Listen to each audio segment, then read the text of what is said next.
Moving to Live is a podcast about movement and exercise. We bring you interviews with professionals in the movement and exercise field. The goal is to provide information for other professionals and also amateur movement aficionados, people who understand that movement is part of what makes life complete. Some of the people we interview you will have heard of. They're well known in and outside of the movement and exercise profession. Others you may not have heard of, but they have a great deal of knowledge to share. Many people doing the best work spend their time working with people, not working on their social media presence. We're going to give you a chance to learn from some of these talented and knowledgeable individuals, and we're going to learn along with you. Moving to Live podcasts are going to be short. Each interview will be long enough to impart usable information, but short enough to be able to be consumed in a single bout, during your workout, commute, or even during dinner prep. We all like long-form interviews, but time is valuable. Moving to Live wants to give you the option to learn and be entertained without needing to commit 60 minutes at a time for an interview. Give Moving to Live a listen. Check out our sister podcast, FitLab PGH, which highlights people, businesses, events, and activities in the Pittsburgh, Pennsylvania area that make movement a priority. Moving to Live would love to hear from you. Want to connect with us or have an idea for somebody you think we ought to interview?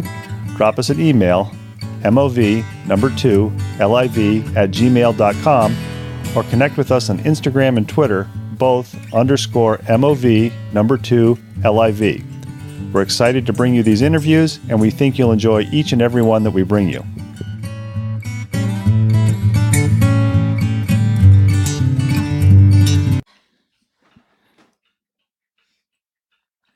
Moving to Live is back with another podcast. We are back with part 2 of our interview with Rolfer Brian Joly.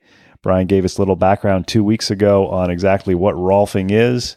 He described it in simplified terms as rolfing is to soft tissue as chiropractic is to joints. Oh, bone, but yeah, I like soft tissue. That's actually better, Ben. I like that. Thank you. And I'm gonna quote you from now on. One of the reasons that I wanted to interview Brian is I think a lot of people are not aware of what rolfing is, who it might be for. And I know I have had the 10 series in the past. And one of the things, just like with a physician, with a mechanic, it's finding somebody to work with you that syncs with you or vibes with you.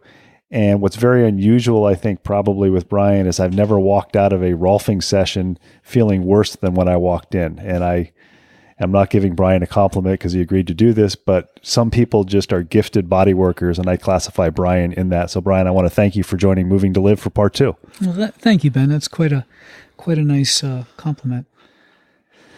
So we talked a little bit 2 weeks ago about rolfing and how the educational process, and I know if you get on the Rolfing Institute website, they talk more about that in detail, but it takes somewhere over a year. So it's not one of those things that you can just go to a 6-week course and all of a sudden you're an official rolfer. Right. And I think what also is really interesting and what I like about rolfing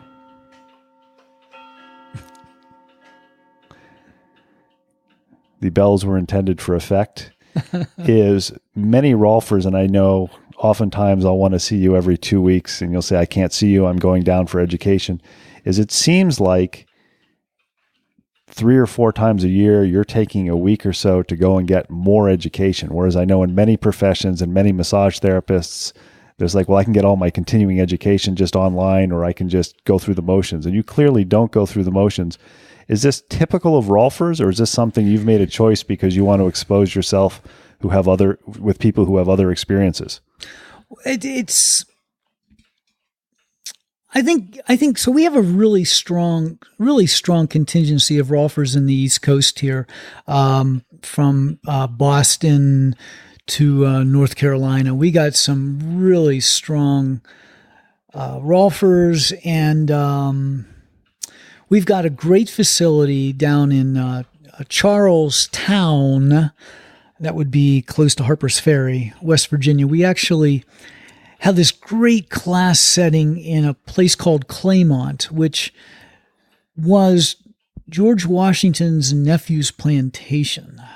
So we have 350 acres.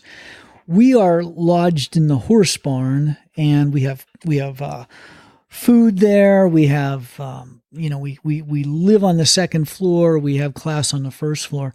So we have and it's about 4 hours from Pittsburgh. It's, 5 hours from I think Raleigh. I think it's a couple hours from Philly. We routinely have this one woman coming down from Boston. It's a 10-hour drive for her. But we have this. There's a great bunch of Rolfers in Baltimore, DC, Philly, and Delaware. There's just some real hotbed, and there's a bunch of folks down in North Carolina.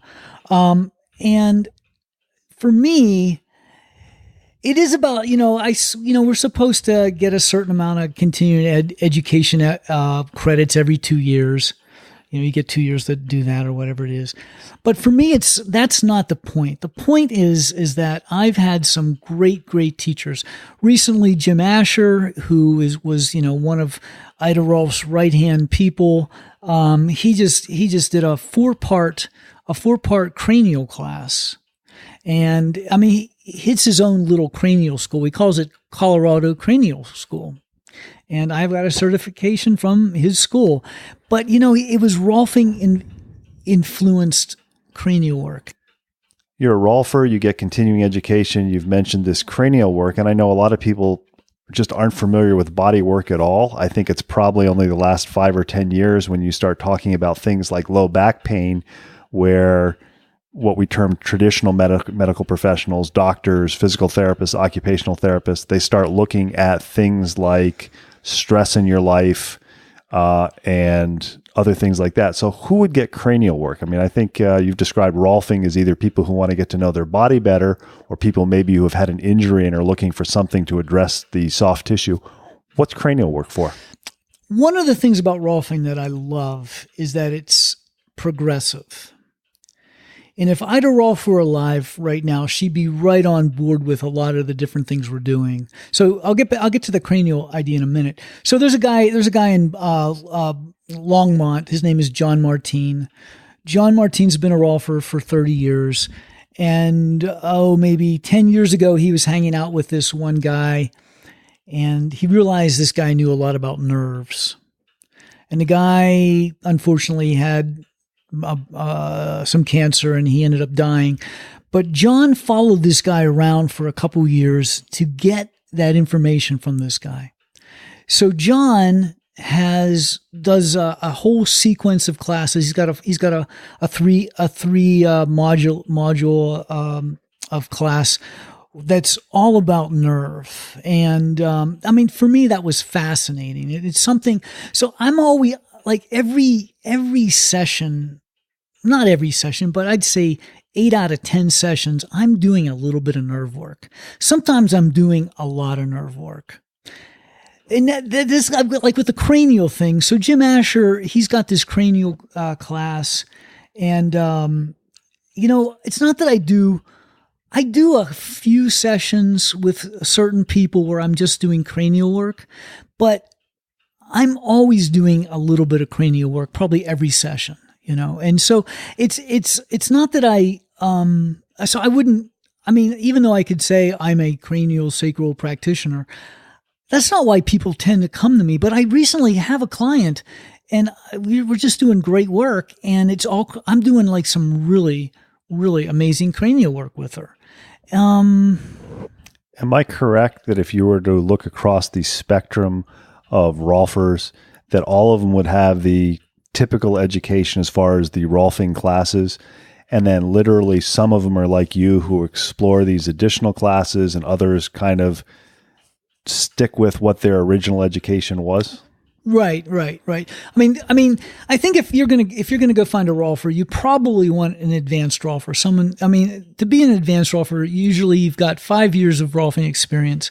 Usually you've got some other bag of tricks where you've taken, like this cranial class, or this back work, this back work stuff, or this nerve stuff, or different things like that, so that you can.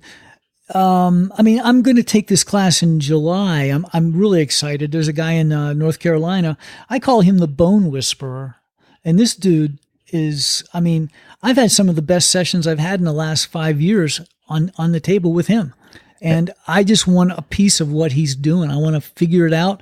I want to learn it. And, so that's like my own desire. I don't think you are going to find some Rolfers that don't do near the amount of, continue ed, but I'm only 4 hours away from a great class. There's some great teachers, and it's a great community. And would I be correct in saying, from what you're implying, the good Rolfers are the ones who understand that it's a dynamic profession, it's always changing, and taking these classes and working with or experiencing other Rolfers? Because I know you always come back from these courses and say, well, I learned this, but man, somebody did this technique on me that I didn't know before, and it wasn't even part of the class. Right. I don't want to say, I don't want to go good Rolfer, bad Rolfer, but I mean, Rolfers who may be more successful in making their clients move better or have a better quality of life. I mean, I think there's some folks that have been doing like my one buddy. He's been working with a guy, and the guy never took any other classes. He's not an advanced Rolfer, but the guy does what he does really, really well. And sometimes you just need some good old-fashioned Rolfing, some old school stuff. If this guy were close and I needed some old school Rolfing, I'd be there, And the old school Rolfing you've referred to a couple times in both of these interviews, this is something where it's the traditional, it's the 10 series, works on different body areas, makes you more aware of the relationships of various parts of your body. Is that correct? Yeah, I'd say so. So the old school Rolfer, we've kind of said, is going to do the 10 series, which is excellent. And there are Rolfers who do additional things. I'm somebody who's gone through the 10 series many years ago. And then I had a client that I worked with who kept saying, you need to contact Brian Joly because you guys got a lot in common and he'd do some good stuff for you. And it took me 4 or 5 years. But you don't do the 10 series with me. So why would somebody, after having the 10 series, and I know typically they'd say for somebody with Rolfing, you'd have the 10 series, and then periodically you would have, I'm probably using their incorrect terminology, but tune-ups or additional sessions to address problem areas of the body. Maybe you were somebody who's hunched over a computer and you had shoulder or neck problems. So I know you do the 10 series with some people. For somebody like me, why don't you just start doing the 10 series over again? Or how do you figure out what to do with somebody like me who doesn't have a pre-existing injury and who basically just wants to move better? Well, we could do another 10 series with you. It would be very different than your first 10 series. Your body's changed quite a bit. Even though I'm not doing a 10 series with you, and I may be doing a lot of tune-up work, I'm still thinking series. I think us Rolfers, it's kind of like the analogy I like to use is with music. If you're going to be a rock guitar player, you need to listen to the bells. Now, if you're going to be a rock guitarist, you need to learn your blues scales. And then, so the 10 series is like the scales, but then the actual session with you is like, I got room to improvise. So I'm not doing necessarily, I'm still thinking series. I'm still thinking, what's the relationship between your ankle and your hip? I'm looking at those things. One of the classes I forgot to mention, Ben, was that visceral class I just recently took. And that was just a wonderful class. The teacher was a great guy as well. Yeah, I do a lot of tune-up work. Sometimes, I won't see a client for a couple years, and they'll come in and we'll do like a 5 series instead of a 10 series, And I know you've mentioned that if somebody is smaller, it may take less time to do the 10 series is that literally because there isn't as much soft tissue? Well, there's that. I had this one older woman. She was doing yoga every day, and she was like, I don't think I have the money or the time. I'm like, we could probably do a 10 series in 7 sessions. And we were able to do that.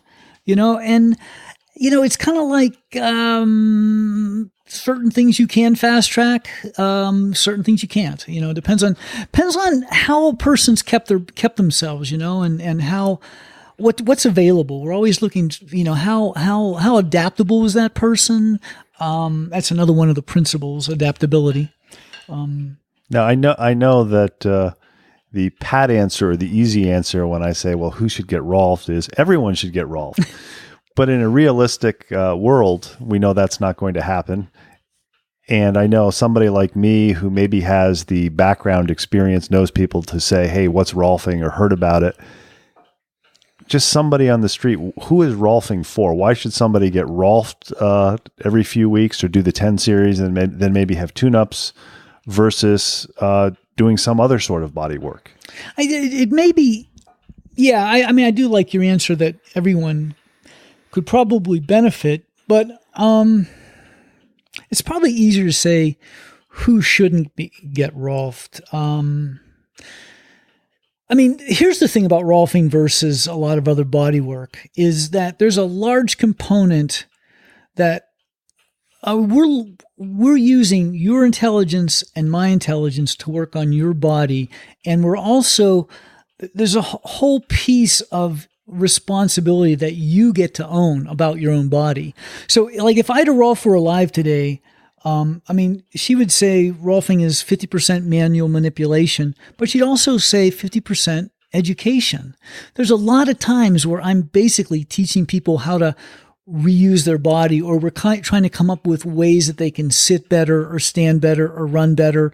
Or, once we get the fascial limitation or the soft tissue component, opened up, then we need to learn some new patterns of how we use our body. So I think those are some things that just about anybody could use. However, the onus is on the client. I mean, I'm just a piece of this, and I lose clients. If a client does not want to take responsibility for their body, they're not going to be my client. So in other words, if somebody comes to you and says, here I am, fix me or do the work, and they're not taking ownership and saying, well, I recognize that I'm sitting behind a desk 10 hours a day and I need to do something about it, they're probably not going to be happy with what happens, and they may be somebody that you make the decision maybe isn't the right person for you to work with. Yeah, they just kind of disappear. Yeah, I don't, it's sometimes we have a conversation that maybe you should do something else. Other times, I mean, those folks I usually do a session or two with, they don't tend to last really long. Now, that said, I've got clients that for years I've been like, I got this one massage therapist. She used to be a Division I swimmer. And I'm always like, you tell your clients that they need to do something. I don't want to be a broken record, but you need to do something too. And, this woman just won't do anything. She got a dog, but it's a little dog. It's like, I mean, at least she's going out for a walk. But, at a certain point, the effects of life are just going to weigh you down. And, I would say, as somebody who has been Rolfed and talked to people who have been Rolfed, I think it's best for, on the one hand, people who maybe have some sort of muscular injury from an accident, and it may take time, even years, to completely resolve it. It may not completely resolve, but if it reduces their pain, increases their ability to enjoy life, it's worth it. The other thing that I found it's very beneficial for, if you're somebody who wants to be active, without a doubt, there are certain motions and certain activities that you're going to do too much of. You and I just went for a 2-hour bike ride. We spent 2 hours basically sitting in the saddle in a flexed position. So if that's all we did, if we're somebody who rode and we didn't do other things, we'd have problems. Right.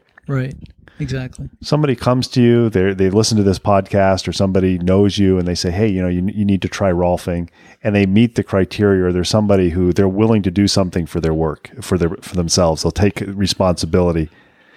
Maybe they do the 10 series, or maybe you do it in less time, but how often do they come? So somebody has the 10 series, and how often do they come? Do they come 3 times a week, and in 3 weeks or 3.5 weeks, you're done with the 10 series? Or does it take 3 months or a year? So one of my mentors is a woman in Baltimore named Tessie Brungard, and Tessie is an amazing Rolfer, and she's an amazing teacher. And one of the things, so I've done my advanced Rolfing training with her, plus a couple other, some other work with her as well. And one of the things that Tessie says and drilled into my head is that your clients are going to do what your clients are going to do. And, I may want you to do a 10 series in 10 weeks, but, life gets in the way. And I've got this one client. When I hear from her, I'm like, okay, what session are we at? Oh, we're at session 7. Okay. I'm not, it's like I cannot get too invested in what I want from my clients. I got to deal with my clients from where they are. And, it's great if you can do a 10 series in 10 weeks. It's great if you can do a 10 series in 20 weeks. It's great if you can do a 10 series in 30 weeks, because each session is going to build upon the session before, and, you're going to get, but I can't dictate that, really. I know in the movement, exercise, health field, whatever you want to call it, there are very often people who are territorial, or they are very, very convinced that they have the answer to everything. And I know you haven't had that attitude, at least towards me, and from what I've seen from other people, you've hadn't. One of the things that I think makes you unusual and fits in with being a gifted body worker is the fact that you constantly are suggesting other things. You'll say, you need to check out this website, or I think for me, probably what made the biggest difference for my other podcast, Fit Lab Pittsburgh, I got a text from you one day that said, hey, you need to interview this acupuncturist. Yeah. And I was fortunate enough, this was Francis Desmond of Navigating Wellness, who we're also going to interview. I had a herniated disc with a lot of muscle spasming, and I had been seeing you, and it had been helping, and I'd been doing my physical therapy. But because you made the suggestion, hey, interview this acupuncturist, the next week I was actually seeing her as a patient, and it took it a step farther. And I don't think if I had not had the opportunity to see her, we'd be sitting here today having ridden a bike for 2 hours, because I was literally at the point where climbing the stairs was difficult. So I know you've said that Rolfing is dynamic and constantly changing, and that Ida Rolf would do that. I think I would comment that if you're looking for a good Rolfer or a good body worker or a good person involved in movement, look for somebody who is open to other ideas, or isn't saying you need to work with me, don't work with somebody else. Because I think Rolfing, just like any other type of body work or physical movement, it's a piece of the puzzle. It's a tool. And if somebody says, well, what do you do for yourself? Well, I get Rolfed. I don't think they're going to be as successful and have as good a quality of life and as good a quality of movement. Just like I would say the same thing if you ask somebody, well, what do you do for your physical activity? And they say, well, I just run. Right. Or I just bike, or I just lift weights. Yeah. So I think the Rolfing is vastly underutilized, because it's a little bit different than massage, or a lot different than massage. And I think the biggest thing it's done is it makes you much more aware of what parts of your body really don't work well. Right. Well, thanks, Ben. Yeah, I would say that's a good point. I was going to say something about, I'm not everybody's Rolfer. I know that. Not, maybe some people Rolfing can be too much for their system. Was that hard to realize that you're not everybody's Rolfer? Did you come out of the Rolfing school thinking, I can help everybody if they just let me help them? Or was it more because of your life experience, you realized, I can help some people, but I can't care about it more than they care about it? No, I actually fired a couple clients in the last couple of years, and it was actually really fun. I actually fired this one client because I actually said to her, like, it was 3/4 through the session, and I said to her, I looked at her and I said, you know what? I don't want you to pay me today. And she kind of sat up off the table and she goes, what? I said, yeah, I don't want any money today. And she goes, why not? And I says, I don't think I'm your Rolfer. And she said, really? And she said, well, why not? And I said, well, for starters, you're no fun. And I loved to be able to tell her that, because she was literally no fun. And she was just, she had a medical background, and she was trying to, look, you can out-muscle me if you want. If you want to talk about teres minor, we can talk teres minor. We can talk adductor magnus if you want, all you want. But, it was just like, this person was, I don't know what the deal was. And I know I wasn't her Rolfer. I know there's some people that when you interact with them, you leave feeling good. And there's other people you leave feeling like you've been hit by a truck. Right. We talked in an earlier podcast interview with Menachem Brody of Human Vortex Training about firing personal training clients and how maybe it wasn't right. Have you ever had people argue with you about that, saying, no, you're the right person for me, and you really have to sell it that this is not the right situation, and it's not just for you, but for them also? No, I haven't had to do that, which is good. I mean, right now, I mean, I've always loved my client base. I think I got some great clients. My buddy Brett, who comes down from Alaska, he loves my client base. He says, dude, I mean, I've got some real characters and they're a lot of fun to work with. And you know, it makes me want to work with them because, you know, I get to see their personality. I get to see what they do. We get to talk about, you know, their experience and stuff. And, I don't have any clients right now that I even want to fire. So that's just really nice. Along those same lines, the way people find a Rolfer is similar to the way they find a massage therapist or a personal trainer. It's either word of mouth or they use the googly web. Have you ever, and I know you're a big person, when somebody contacts you, you don't want to text back, you give them a phone call, which I think is nice. Are there ever people that you talk to or red flags that you talk to them and you realize before you even start to work with them, I'm not the right Rolfer for you? And and what's the selling point for you? Because I know people who are very young, no matter what the profession in his movement, the first thing is always, I'm just going to work with anybody. I'm going to do this. And to some extent, you have to pay your dues. But on the other extent, if you listen to somebody like Tim Ferriss of the 5-Hour Workweek, one of his comments is when somebody asks him to do something, unless he's really excited about it, it's probably not a good thing for him to do. So what is it when you talk to somebody, for example, for me, we've known each other for a while, what was it about me that made you realize it's like, okay, maybe I can work with this guy, if you can remember back that far, versus I'm not the right person for this. This is going to be frustrating for me. It's going to be frustrating for him. And at some point I'm going to have to tell him, I don't want to pay you, or I don't want you to pay me today. This just isn't working out. No, but I remember, it's funny because when you said who you were, I remembered our mutual client saying that we should meet. I mean, she thought we should meet just to go for a bike ride, I think. And it's taken 3 or 4 years since we've met to finally do that. I'll be back. This is a nice park. I will say, as somebody who values movement, and one of the reasons I have the podcast is I don't think I'd be moving as well without you. So thanks. Partially, thank you for helping me do that. But what was it about for somebody like me, or maybe it isn't me, somebody who just contacts you out of the blue, where a mutual client hasn't mentioned it? Somebody you don't know contacts you, and there's something about what is it about a conversation that makes you immediately know I'm not the right person for them? Well, that's interesting. It's interesting. I think the more you work with people, you can usually tell over the phone, whether they're not going to work or, I'm always going to say to somebody, you should come in for a session just to see what it's about, It's funny. I had this conversation with another acupuncturist, not Francie, but another woman in my building. We were talking about how human nature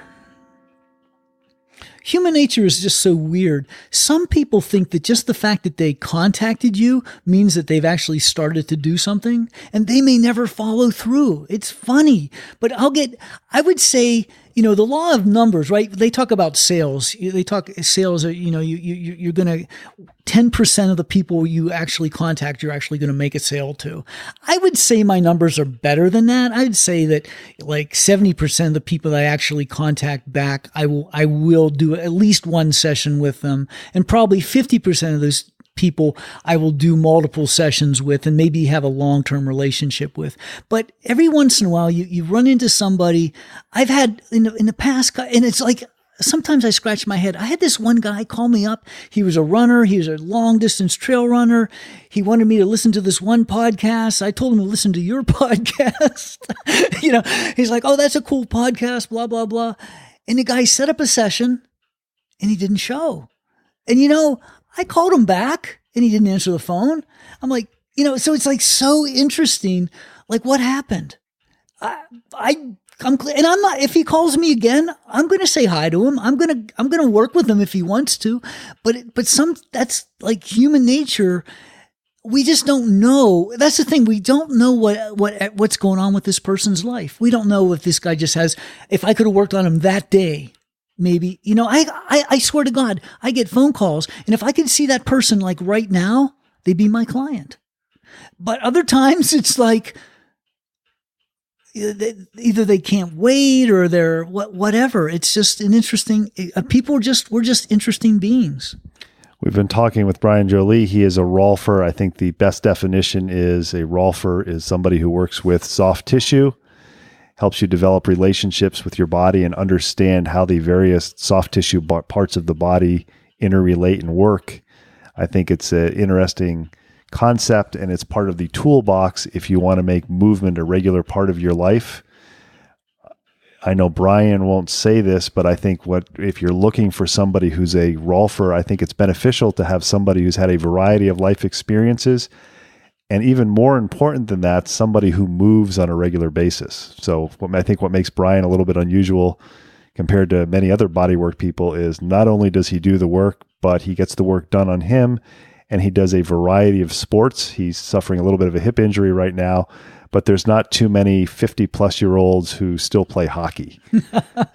So he's a biker, a hockey, a trail runner, and I think you had the best definition. You're an old-school kayaker, too. So I want to thank you for talking to Moving2Live, kind of explain how somebody goes from a runner and an active kid to a variety of careers to something as a Rolfer, which I think many people may not know exactly what it is. And I hope from listening to you, they have a better idea of what Rolfing is. It's a specific type of body work. We'll have a link to the Rolf Institute as well as Brian's page. And the other thing I want to mention is Brian and a good friend of his have a podcast called So There I Was. If you are not a fan of listening to race reports or people talking about their powerlifting meet, their podcast is about adventure stories where something went wrong. So as Brian says, nobody wants to read a race report unless something went wrong. So Brian, thank you for talking to Moving2Live about your career as a Rolfer. Thank you, Ben.